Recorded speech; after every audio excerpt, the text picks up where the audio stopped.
ठीक है, ऐसा ही कहते कभी कभी, बराबर ना। तो ये भी कंप्लीट और परफेक्ट नहीं है। तीसरा बात क्या है, नॉन और प्रमाण, ऐतिहासिक प्रमाण, very famous matter but when where they don't know. अभी मान लो कोई आपको कुछ मैसेज दिया होगा, कोई मैसेज दिया होगा कि वहां पे कुछ सामान मिलता है, सस्ता ही मिलता है, टीवी वहां पे 2000 में मिलता है, वो मिलता भी होगा, लेकिन हम लोग के पास आते आते 2 महीने लग गया, हम लोग को मैसेज आते आते 2 महीने लग गया, लेकिन अभी जाके पूछा तो 2000 नहीं 2000 है, 2000 नहीं हो 10,000 हो गया। ये जो हम, तो हम कैसे सोचेंगे उसमें, अरे बोला था कि नहीं बोला था, है कि नहीं, 2000 है क्या 2000 इधर आते आते उसका ये हो गया, तो ये भी क्या है, कंप्लीट नहीं है। और 10वां प्रमाण क्या है, चेष्टा प्रमाण, क्या है, चेष्टा प्रमाण। अब कुछ लोग क्या कहते हैं, मूंगी लोग जो है, बेरा लोग जो है, उनका कोई ज्ञान प्राप्त करेगा, वो परफेक्ट बता पाएगा या हम सुन पाएंगे, है कि नहीं, थोड़ा बहुत समझ सकता है, लेकिन कंप्लीट नहीं हो सकता है। बाद में क्या है, 10वां प्रमाण जो है, परफेक्ट एंड फुल नॉलेज, जिसको शब्द प्रमाण कहते हैं। जिसको क्या कहते हैं, शब्द प्रमाण। वो कैसे है, मान लो ऑस्ट्रेलिया में मैच हो रहा है, हम यहाँ पे बैठ की ना, हम ऑस्ट्रेलिया जाएंगे तो ही मानेंगे उसको, मानते ही कि नहीं, इधर लाइव टेलीकास्ट हो रहा है कि नहीं, मैं बोला मैं ऑस्ट्रेलिया जाएंगे देखूंगा, यही मानूंगा कि वहाँ पे मैच चल रहा है कि नहीं, वहाँ पे टीवी में भी देख सकता है। तो ये है शब्द प्रमाण, और भगवान का जो पानी जो होता है, ये है शब्द प्रमाण जैसे। तो क्यों है, क्यों ये परफेक्ट है, भगवान पुण्य है, भगवान क्या है, पुण्य है, और उनसे जो ज्ञान आता है वो पुण्य ज्ञान है। भगवान उनका सेंस है कंप्लीट सेंस, भगवान जो इंद्रिय है पुण्य इंद्रिय है, तो हम लोग जो इंद्रिय क्या है, इनकम्प्लीट है, असंपूर्ण इंद्रिय होने के नाते हम लोग का जो ज्ञान है वो कंप्लीट नहीं है, तो भगवान का जो ज्ञान है वो कंप्लीट ज्ञान है। तो ये जो शुद्ध प्रमाण है, शब्द प्रमाण है, ये कंप्लीट है। तो क्यों कंप्लीट है, तो व्यासदेव उसको लिखे है, तो व्यासदेव कौन है, भगवान की सबका वैसा होता है। तो कहने का मतलब क्या है, हम शास्त्रों को क्यों मानेंगे, कोई बोलेगा अरे हरे कृष्ण में जब करो शास्त्र में जब बनते हम क्यों मानेंगे भी, पूछ सकते हैं कि नहीं, हम गीता क्यों मानेंगे। आध्यात्मिक प्रगति में गीता कौन है, अपना माँ की जैसे। तो भगवान कौन है, कौन बता रहा है, शास्त्र बता रहा है, शास्त्र गुरु और भगवान को भी झूठ नहीं हो सकते। अब कोई बच्चा को पूछेगा तो बाप कौन है, बच्चा किसको पूछेगा, माँ पूछेगा, माँ ही बता सकता है कि उसका पिताजी कौन है।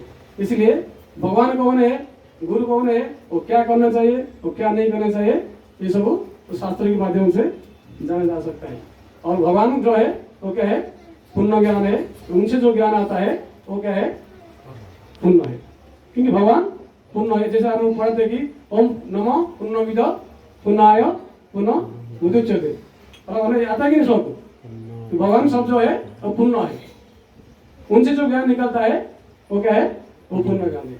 तो अभी कोई पूछेगा फिर, तो व्यास ने तो अभी सारे वैदिक ग्रंथ को रचना किया, मान लो दूसरा कोई और कुछ बोलेगा, मैं तो अभी शिव पुराण पढ़ा था, वहां पे शिव भगवान है, गणपति पुराण में गणपति भगवान है, दुर्गा अभी ये इसका भागवत में निकाला कि नहीं, वो श्रेष्ठ है।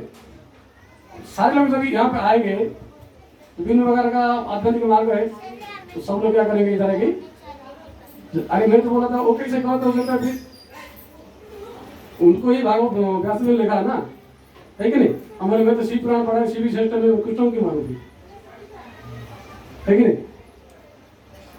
देवी पुराण आता है, देवी पुराण में देवी तो श्रेष्ठ लिखा है, शक्ति है, आदि शक्ति है, आदि माता है, तो देवी सर्वश्रेष्ठ है, तो कृष्ण की मानूंगी, है कि नहीं। तो व्यासदेव सब लिखने के बाद, अथर्व पुराण लिखने के बाद, चारिवेद लिखने के बाद, तो खुद शांति नहीं हो पाएगी। जिसने लिखा खुद शांति नहीं है, उसको पढ़ के हम कैसे शांति होगी पढ़ी में। इसलिए उन्होंने क्या किया, फिर उनका गुरु के पास गया। नारद मुनि जब उनको बोले, जब तक भगवान की लीला को वर्णन नहीं किया है इस संसार में कोई सुखी नहीं रह सकता है, बराबर है कि नहीं। और मान लो कोई बच्चा कहेगा, सब लोग बच्चे स्कूल भी जाते हैं, है कि नहीं, उसमें फर्स्ट स्टैंडर्ड भी स्कूल जाता है और 10th स्टैंडर्ड भी स्कूल जाता है, सब लोग पढ़ रहा है, लेकिन स्कूल तो जाता है। सब तो आदमी के बाद ही जो सबसे श्रेष्ठ कौन है, फिर जो उनका 10th स्टैंडर्ड में सब तो व्यास तो लिखा है, क्यों ना, भक्ति मार्ग को आने के लिए ये सब एक प्रोसेस था। और उसमें क्या है ये जो ज्ञान मार्ग है कि नहीं, ज्ञान मार्ग, कर्म मार्ग, ये सब भक्ति जो को पास पहुंचने के लिए एक प्रोसेस था कि कुछ नहीं करने से तो कर रहा है, क्योंकि वहां पर कैसे पहुंचेगी। कोई बच्चा डायरेक्ट पीएचडी करता है क्या, नहीं करता है। फर्स्ट स्टैंडर्ड से जाके वो पीएचडी करता है, लेकिन फर्स्ट स्टैंडर्ड की तो भी तो पाठ पढ़ना चाहिए। इसलिए व्यासदेव ने सब सारे रचना किया थे। भगवान यहाँ पर भी बता रहे, पहले क्या बता रहे, आत्मज्ञान बोले, फिर भी कर्म के बारे में बताए, फिर दिव्य ज्ञान के बारे में बताए, है कि नहीं, फिर कृष्ण भावना तो कर्म बोले, फिर ज्ञान जोगो, फिर भगवत प्राप्ति, फिर मोस्ट कॉन्फिडेंट नॉलेज 9 अध्याय में। बाद में जब 12 अध्याय आता है तो भी क्या होता है, वो भक्ति जो के बारे में बता रहे।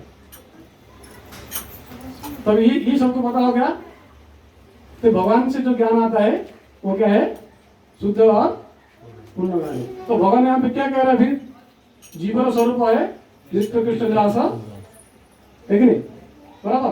तो भगवान जीव कभी सुखी हो सकता है जब यो भगवान का सेवा में जुड़े रहेगा। तो भगवान सेवा में कैसे जुड़े रहेगा, कलयुग का साधन क्या है फिर। अब इसी कली काल में, है कि नहीं, सब लोग कर्म में व्यस्त है और सबके पास समय नहीं है। और कलयुग उसके लिए सत्ययुग हो सकता है जो व्यक्ति 4 नियमों का पालन करेगा और हरे कृष्ण नाम मंत्र को जप करेगा, है कि नहीं। हरे नाम एवं ही केवलम करो नास्तेव गतिरवंतम इति षोडशक मंत्र न परिक्रमश विनाशनाश, है कि नहीं। ये जो है कलयुग में हरे कृष्ण महामंत्र को जब करने से ही व्यक्ति तो शांति से रह सकता है, नहीं तो फिर शांति में नहीं प्राप्त हो सकते, बराबर है कि नहीं। तो हम लोग यहाँ पर है, हम सब लोग जब कर रहे हैं कितना बार कर रहे हैं,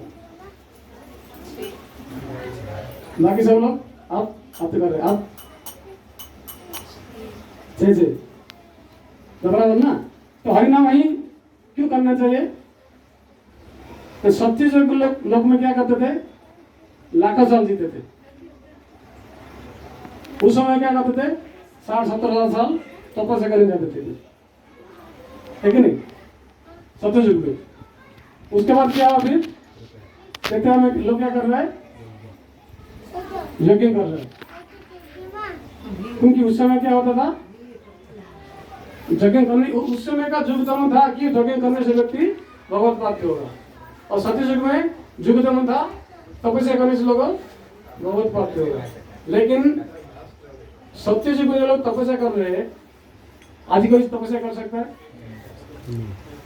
साल में कितने एकादशी जाता है, 24 एकादशी। उसमें कोई एक एकादशी बोलेगा निद्रा करो तो भी सोचता है, फिर 6 महीने पहले सोचता है निद्रा की कभी आ रहेगा, कैसे रहो उसको, है कि नहीं। और उस समय अगर तुमको मान लो कोई रात को 6 बज गया शाम को, हम निद्रा कर रहे हैं इधर, हम कोई भक्त से पूछते, सीनियर भक्त से, कौन सी पानी पी पानी हो गया, हाँ पी लो पी लो, तुम्हें कैसे लगता है, अच्छा होगा पैसा अच्छा होगा, ऐसा कभी सोचते हैं। तो इस समय क्या तपस्या कर सकता हूँ, तपस्या नहीं कर सकते। और सबसे बड़ा तपस्या क्या है आज का समय में, 4 नियमों को पालन करना और सवेरे उठना, नाम जप करना, ये सबसे बड़ा तपस्या है। ये सबसे बड़ा तपस्या है। क्या है ना, प्रभुपाद कह रहे हैं अब 4 नियमों का पालन करो, सोना जप करो, आपको लेने के लिए मैं उधर खड़ा हूं, है कि नहीं, आपको लेने के लिए मैं उधर खड़ा हूं। लेकिन क्या है, हम दिन भर काम कर सकते हैं।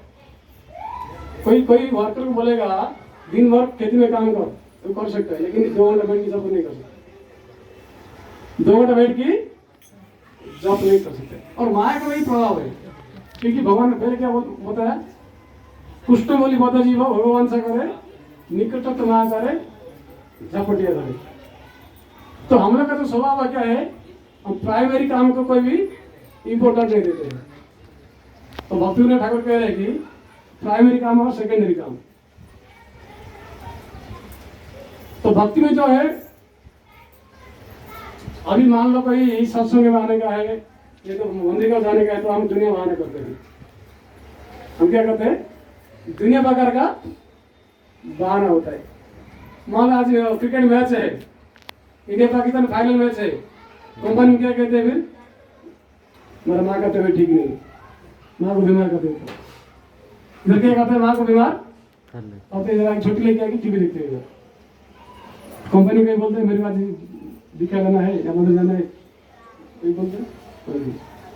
तो वे कहने का मतलब क्या है, और जो प्राइमरी काम हो वो प्राइमरी नहीं देते हैं। तो प्राइमरी काम क्या है, फिर भक्ति करना है, जब करना है। और जब करने के सभी जाएगा तो हमको दुनिया बाहर निकलता है। हम लोग ये नहीं है, वो नहीं है, ये नहीं, ये नहीं। वो काम पहला होना चाहिए। कौन सा? तो सेकेंडरी काम, जिसके भक्ति ठाकुर बताया कि तो सेकेंडरी काम, तो ये काम को छोड़कर वो काम नहीं हो सकता है। ये काम कैसे हो सकता है, बराबर कि नहीं? मान लो आपको 4 घंटा है, मान लो कि भाजी लेने के लिए गया, भाजी लाने जरूरी है, बाकी कुछ काम भी जरूरी है, वो काम बंद हो सकता है, उसके लिए ये क्यों नहीं बंद होगा? ये कोई सोचता नहीं होता। यही माया है, यही परीक्षा है। कृष्ण बोली बद जीव भगवान सा करे निकट तो ना करे जापटे करे। क्योंकि जब मालूम पड़ेगा हमको भगवान श्री कृष्ण है, उनका जो पार्षद है वो गुरु है कि नहीं, और हरिनाम मंत्र जब करने से हम ऊपर जाएंगे, सबको पता है। तो क्यों नहीं होता है फिर? माया का प्रभाव। कैसे माया का प्रभाव? दैवी ऐसा गुणमयी मम माया दुरतया मामे जो नोपदंते माया निधन प्रजते। तो माया उधर क्या कह रहा है फिर? माया कह रहा है कि अभी तक मेरा पास था, अभी मुझे कहाँ ठगी जा रहे हैं, वो अपने को इस तरह। अब व्यक्ति जितना आध्यात्मिक प्रभावित करेगा उसको इतना परिचय देना होगा। फिर तो कैसे? प्रहलाद महाराज भक्त है, तो माया कौन है? उसका पिताजी है। तो प्रहलाद महाराज ने भी भगवान की भक्ति किया, उसको थोड़ा कष्ट मिला। कौन कष्ट दिया? पिता उसका। जब खुद भक्ति किया थोड़ा कष्ट मिला, और ज्यादा जब खुद भक्ति किया और जब पिचिंग किया फिर उसने किसको? अपना सहपाठियों को। तो माया क्या बोल रहे हैं फिर? अरे तू अभी भक्ति कर रहा है, मेरे से अलग हो रहा है, तो मेरा बारे में दूसरे को बता रहे फिर, ठीक नहीं? अरे वो ऐसा नहीं है, वो मत करो, ये मत करो, मेरे को निंदा कर रहे हैं, मेरा ब्लेम कर रहे हैं। तो प्रहलाद महाराज ने जब दूसरा को पिचिंग किया, माया उसको ज्यादा फिर दंड दिया। इसको सुने कि समुद्र में डालो, हाथी में डालो, जाओ दो, आग में डाल दो उसको। क्यों? माया क्या बोल रहा है फिर? तुम भक्ति किया क्या, अभी मेरे से अलग हो गया, अभी मेरा बारे में आपका बारे में दूसरा किसी बताएगा, आपको क्या लगेगा? माया भी ऐसा ही है कि नहीं? जब हम लोग भक्ति में करता है, माया हमको ज्यादा पकड़ता है। पकड़ता मत क्या होगा फिर? एक दिन आएगा माया छोड़ के चला जाएगा। क्यों?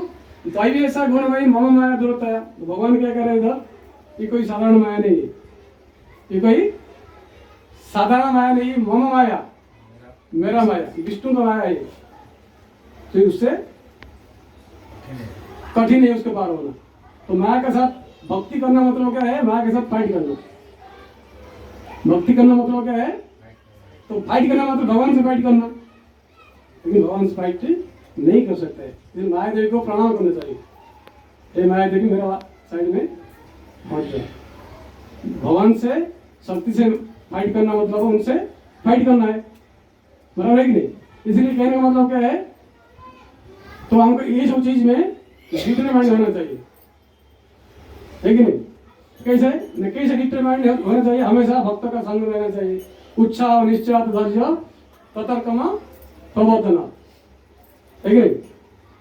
हमेशा उत्साही रहना चाहिए और क्या करना चाहिए? उत्साह निश्चय के साथ क्यों नहीं हो सकता है? इसी जीवन में ऐसे सोचना चाहिए, इसी जीवन में मैं क्यों नहीं जाऊंगा भगवान के पास? उत्साह हमेशा उत्साह रहना चाहिए, कैसे मैं जब करूं। और सबसे बड़ा साधन क्या है? हमेशा ये सोचना चाहिए कि सुबह उठ के मैं कैसे जब करूंगा। सुबह उठ के कैसे मैं अच्छी तरह से जब करूं, इसके लिए हमें प्लानिंग करना चाहिए। तो क्या करूं उसके लिए? कैसे जल्दी उठूंगा, मैं जल्दी सोएगा जल्दी उठूंगा। तो सबसे बड़ा साधन है। सवेरे उठकर जल्दी कैसे सोएगा तो जल्दी उठ सकता है। कैसे मैं अच्छी तरह से जॉब करूं, ये सबसे बड़ा साधन है। और खुद को प्लानिंग करना चाहिए, मेरा लाइफ स्टाइल कैसे होना चाहिए, मैं कैसे करूँ तो मैं सुबह उठ के कैसे जॉब करूंगा। और उत्साह हमेशा रहना चाहिए, मैं कैसे भगवान की सेवा करूँ, भक्त की सेवा कैसे करूँ, सत्संग कैसे अटेंड करूँ, ये हमेशा उत्साही होना चाहिए। और क्या होना चाहिए फिर? निश्चय के साथ क्यों नहीं कर सकता मैं, अभी वो कर रहा है मैं नहीं क्यों कर सकता हूँ। निश्चय के साथ प्रयास करना चाहिए। और क्या करना चाहिए?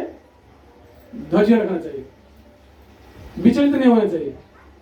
अरे मैं तो अभी 6 महीने से सवाल उठ रहा हूँ, मेरा कोई परिवर्तन नहीं हो रहा है, मैं जैसे जैसा हूँ, है कि नहीं? नहीं, कभी भगवान कभी कृपा करेंगे, कोई भरोसा नहीं। जैसे कि सबरी क्या किया?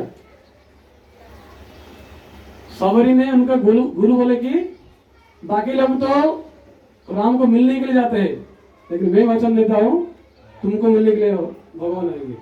गुरु को पद वाक्य चित्त करिए वाक्य, गुरु ने बोला कि वो सही है, लेकिन सबरी ने क्या सोचा?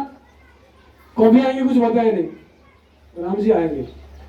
सबरी ने सोचा कल आएंगे तो क्या करेंगे, अभी आ जाए तो क्या करेंगे। तो हमेशा क्या किया? उत्साह किया सेवा करने के लिए। जंगल जाता था, फूल ला की रास्ता में तो कभी भगवान आ सकता है, लेकिन धैर्य हो रहा है क्या? हो उत्साह कम हो गया? नहीं कम गया, धैर्य के साथ वो प्रयास किया। बाद में बुद्धि हो गई अभी तो भगवान उनके पास आएगी, ठीक है? तो कहने का मतलब क्या है? ये जो चीज में सब हम लोग को ज्यादा, और व्यक्ति कभी ये सब कर सकता है जब इसको आत्म साक्षात्कार होगा। कोई व्यक्ति भक्ति में कैसे प्रगति कर सकता है, उसका विषय उसका आत्म साक्षात्कार क्या है, तो कितना संसार को जान लिया है। ये संसार अनित्य है कि नहीं? ये संसार क्या है? और हम अपना इसमें परिचय क्या है? जीवन स्वरूप अंश है, बाकी सब क्या है? कुछ मिला है सबको, ये सबको संभालने के लिए हम लोग को दिया गया है, लेकिन वास्तविक परिचय नहीं है। इसको नाटक कर रहे हैं हम लोग, है कि नहीं? हम लोग क्या कर रहे हैं? ड्रामा कर रहे हैं।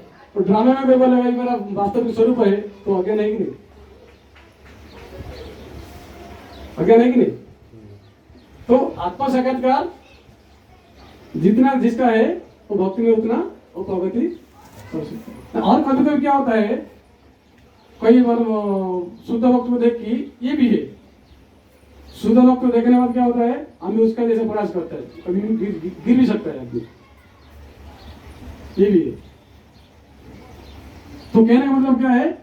मेरा स्टैंडर्ड क्या है, मेरा स्थिति क्या है, अपना स्थिति के हिसाब से तो भक्ति होना जरूरी है। एक बार क्या हुआ, एक व्यक्ति था, वो क्या करता था? नमक बेचता था। उसने एक घोड़ा को रखा था। दूसरा व्यक्ति क्या, दूसरा भी एक व्यवसायी था, वो क्या करता था? कॉटन बेचता था। लेकिन एक व्यवसायी है कॉटन वाला, दूसरा है नमक वाला।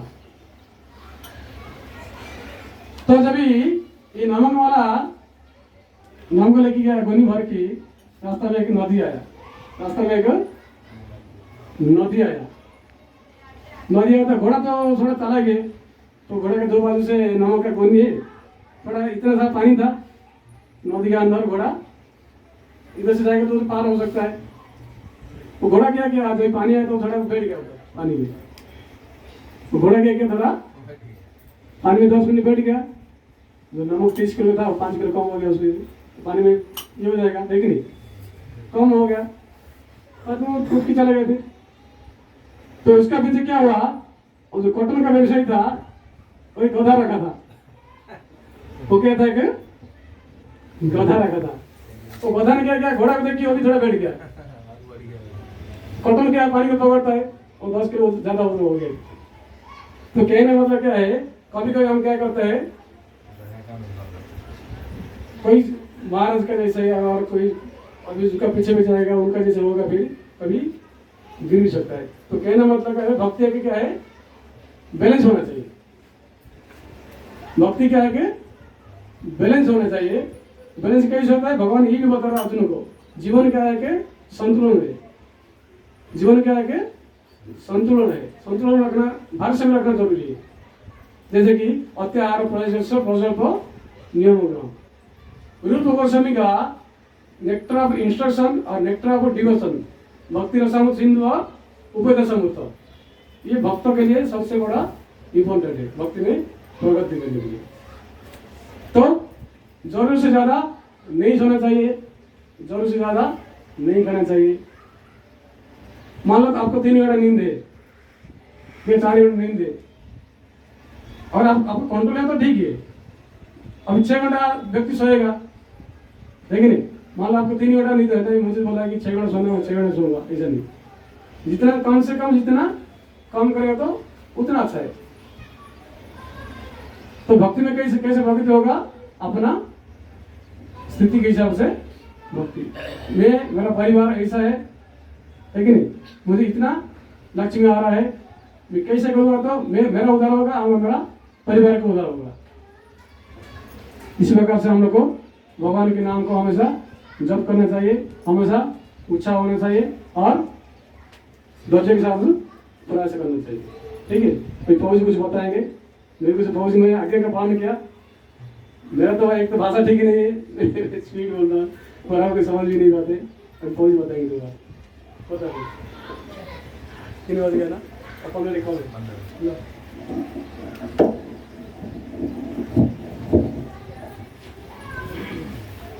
हरे कृष्णा हरे कृष्णा हरे कृष्णा हरे कृष्णा हरे कृष्णा कृष्णा कृष्णा कृष्णा कृष्णा हरे हरे हरे हरे हरे राम हरे राम हरे राम हरे राम राम राम राम राम हरे हरे। हरे हरे।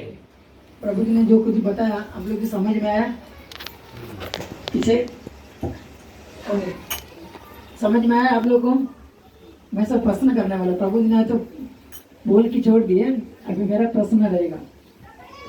पीछे आप बताइए क्या समझे, जो भी जिसका जो भी समझ में आया आप बताइए थोड़ा। भागवत गीता का इम्पोर्टेंट क्या है, थोड़ा समझ में आया हम लोग क्या, वो भागवत गीता पढ़ने से प्रॉब्लम का सॉल्यूशन मिल जाता है।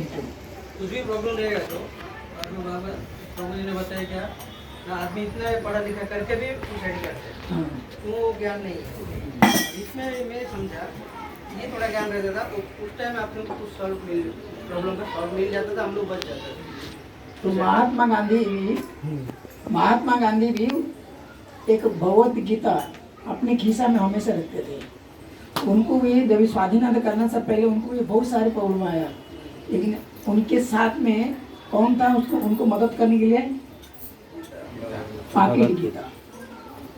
तो इसलिए भगवत गीता सभी के लिए जरूरत है। मेडिसिन है। हाँ, क्योंकि ये आध्यात्म का मेडिसिन है। वास्तविक हमको परिचित और परिचय करने वाला ही मेडिसिन है। ये असली दवाई है जो जड़ से हमको खत्म करेगा। बाकी जो दवाई है हमको भ्रम में डालेगा। तो इसलिए जैसा प्रभु जी ने बताया, व्यास ने सब लिखने के बाद अंतिम में सार है, ये महाभारत का एक पार्ट है जो भगवत गीता है। तो ये महाभारत के अंदर भी रह सकता था, महाभारत पढ़ते टाइम हम पढ़ सकते थे, लेकिन उनको बाहर क्यों निकाला? क्यों? महाभारत जो इतने सारे श्लोक है कोई पढ़ नहीं सकते हैं, तो कम से कम उसका जो महत्वपूर्ण वस्तु है तो भागवत भीष्म पर्व 25 अध्याय से लेकर के 42 अध्याय, ये जो 18 अध्याय जो 700 श्लोक है, तो वहाँ से निकल करके वो अलग से एक भगवत गीता बनाया। क्यों?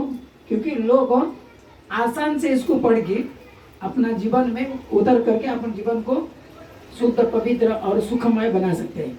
इसलिए ये भगवत गीता मनुष्य जीवन के लिए एक महत्वपूर्ण वस्तु है। जिस प्रकार हम लोग कोई टेलीविजन या कोई इलेक्ट्रिक सामान लाने जाते हैं, हमको उसके वो बॉक्स के अंदर एक बुक मिलता है, क्या बोलते हैं इसको, मैनुअल, है ना। तो उसी प्रकार ये मनुष्य को जो बनाया, मनुष्य को कोई तो माता पिता बैठ कर मट्टी में नहीं बनाया, जैसा गणपति दुर्गा पूजा आता है तो उनको बनाया जाता है, लेकिन मनुष्य को ऐसा कोई नहीं बनाया। और बनाया तो कौन बनाया?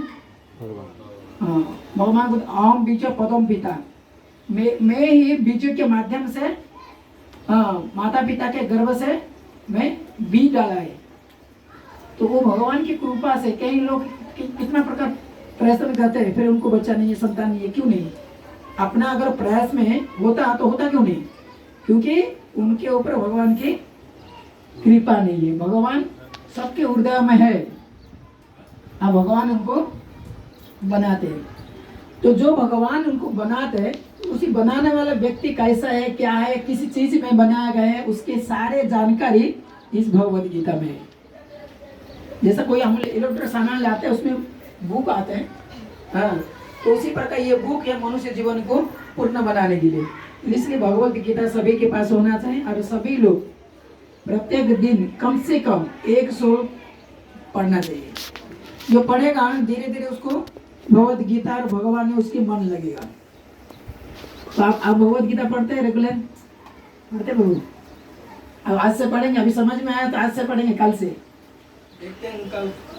नहीं, उनका तो है, उनका कृपा है, इसीलिए तो आपको यहाँ साधु संत, आप बोलने से नहीं जाएगा, आप बोलने से मैं नहीं जा पाऊंगा। देखो उनकी कृपा है, इसलिए ऑटोमेटिक जाऊंगा। उनकी कृपा है, इसलिए हम आप सब साथ में बैठे हैं। उनका कृपा नहीं होता, हम और तुम साथ में नहीं होते, हम और कहाँ होते, तुम और कहाँ होते। तो भगवान किसी के माध्यम से, तो ये जो भगवत गीता की चर्चा हुई और यहाँ तक तो हमारा और तुम्हारा सामना होना हुआ, तो इसीलिए तो ये भी भगवान की कृपा है। तो कृपा और प्रसाद समझ के इसको ग्रहण करो। जो हम कल से इसको कम से कम 1 श्लोक प्रत्येक दिन पाठ करूँगा, जबरदस्त नहीं, यही कृपा समझ के ग्रहण करो। भगवान आते हैं भक्तों के माध्यम से कृपा बांटने के लिए, कृपा देने के लिए। इसीलिए भक्तों लोग घर घर में जाके भगवत गीता प्रसार करते हैं। तो जो अज्ञान है, उन अज्ञान पुरुष को भगवत गीता के माध्यम से ज्ञान पहुंचाने के लिए ये हमारा अनुरोध है कि आप भी इसको स्वीकार करें और प्रत्येक दिन 1 श्लोक पाठ करें, जो आपकी उसमें भलाई है। हमारा तो नहीं है, हमारा भलाई के लिए तो भगवान ने हमको कृपा की है, भलाई है, तो हम रोज पढ़ाई करते हैं। हमारे साथ आपके भी भलाई हो, हमारा साथ भी आपका विकास हो, तो ये हमारा आशा है। और पीछे प्रभु जी कौन है कि कोई नहीं?